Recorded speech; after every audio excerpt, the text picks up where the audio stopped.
विशालगढ़ मामले में SP leader Abu Asim Azmi का रद्द अमल सामने आया है। उन्होंने कहा है कि इंसाफ होना चाहिए। उन्होंने ऐलान किया है कि वो 5 अगस्त 2024 को कोल्हापुर में मुतासिर परिवार वालों से मुलाकात करेंगे।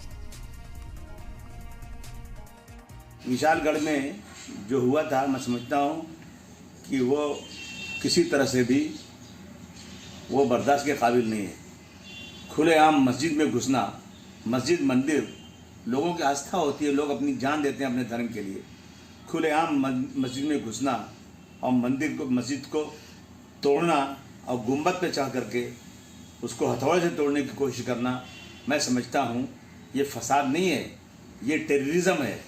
और मैं सरकार से बार बार कहता हूँ कि किसी जात, किसी धर्म का भी इंसान हो, अगर किसी के धर्म के खिलाफ, किसी मंदिर मस्जिद के खिलाफ, किसी देवी देवता या पैगंबर इस्लाम के खिलाफ, या कोई इस देश के बहुत बड़े सम्मानित जैसे गांधी जी हो गए, डॉक्टर भीमराव अम्बेडकर साहब हो गए, छत्रपति शिवाजी महाराज हो गए, ऐसे लोगों के खिलाफ कोई अपमानित बात करे तो उसे टेररिज्म के कानून में ही बंद करना चाहिए, ताकि कुछ सालों तक उसकी जमानत ना होने पाए।